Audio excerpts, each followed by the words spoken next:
Throughout the coronavirus pandemic, people all over the world have turned to their faith for strength and inspiration. But how do religious communities connect and celebrate in the time of social distancing?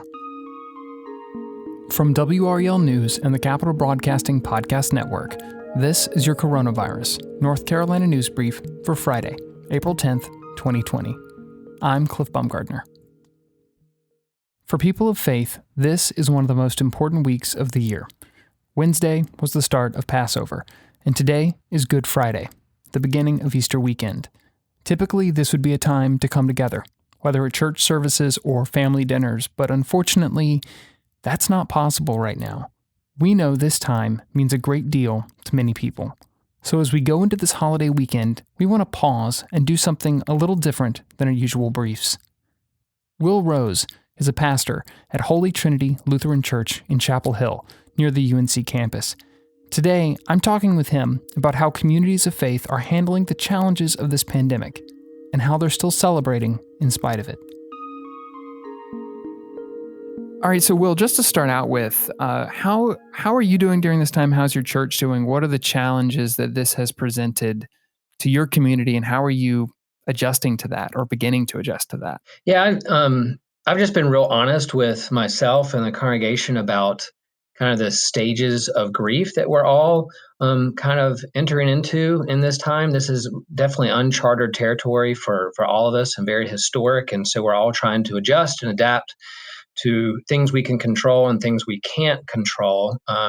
And been honest with myself and the congregation about how we're feeling and our stages of grief, our grief of loss of those things we were really looking forward to this spring and for Holy Week and for Easter and for we were talking earlier about being on the campus of UNC and us having a campus ministry and some of our students who literally this is their last semester and they're graduating, but they literally after spring break just said, nope, you got to go home and we'll do everything online, and all those things they were looking forward to do in their last semester as a college student, including graduations and celebrations, aren't able to do that anymore. So we're just kind of leaning into those stages of grief of loss, and there's sadness, but also acceptance and trying to do what we can to make what's best for our community and friends and family and be responsible to our neighbors as we seek to be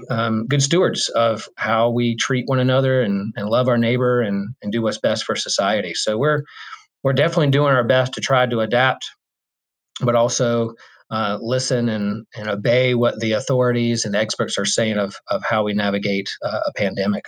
So you mentioned this being Holy Week. Obviously, it's a very important week for multiple religious cultures. Wednesday was Passover, and we're heading into Easter weekend now. What have you seen? This is a special time of year. What have you seen that the effect of that's had on your community specifically right now, when people may even more than usual want to come together? Yes, it's interesting. I think the first time we decided to live stream our service and kind of shut things down, tell people to stay at home, our congregation was very responsive that, here's what we're going to do. We're going to live stream our services on our YouTube page, and we're going to stay connected to people through Zoom and phone calls and all our social media outlets. And so I think we responded really, really well. But then there was that acceptance that, on the busiest, most crowded time of year in terms of congregations and buildings and Easter vigils and Easter egg hunts and Easter brunches, that these buildings are going to be empty this year, that we're called to kind of Easter in place, if you will. And we will live stream our services into people's homes and have kind of a different way of doing it. It took us a while to kind of wrap our heads and hearts around that.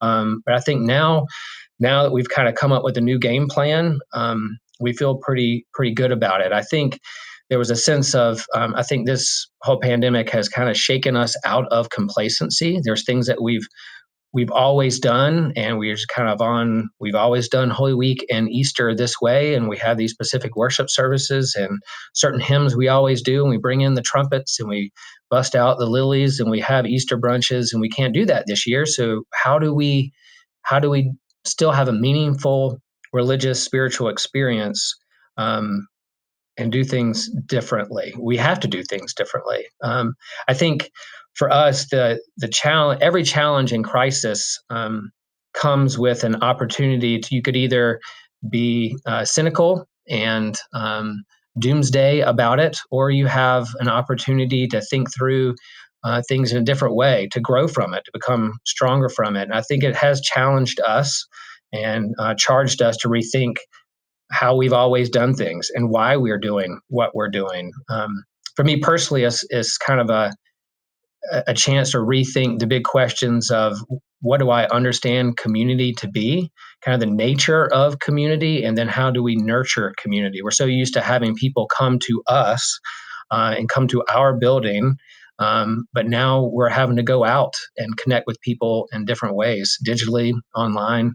And so it's really providing a great opportunity to think through, what's our purpose, what's our mission, what are those relationships that are really important to us that we are called to nurture in our community and beyond our walls as well. So, lastly, I know that in addition to the many jobs of a pastor, one of them often is being a counselor. And as we go into this Easter weekend and as we wrap up this week, what messages of hope or inspiration in light of everything that's going on are you offering to people, and are you finding solace in yourself?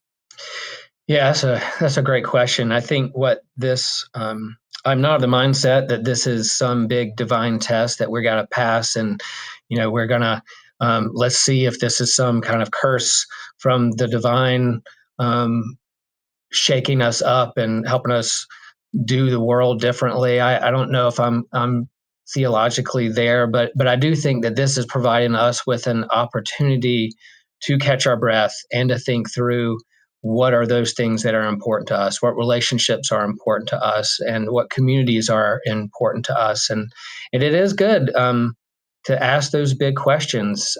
What is important to me? How am I using my money? How do I love my neighbor? How do I reach out to those I care about? And I think it's helping all of us kind of shake out of this complacency of doing things that we've always done it. I mean, change is hard. It's scary, especially for religious folk. Change is a big, scary word. But I think out of this will come some good, that we can become wiser and stronger, and how we all are called to be good stewards of creation and the environment and our relationships. I think for me personally, I'm just reminding our members and our friends that, to be honest with your feelings, to while you're self-isolating and social distancing, to remind one another that you're not alone, that you can always reach out.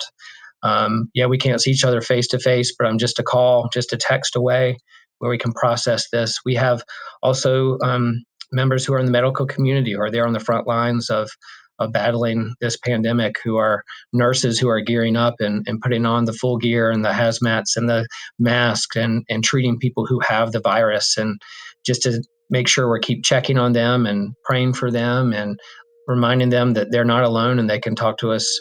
And whatever feeling they're having is not wrong.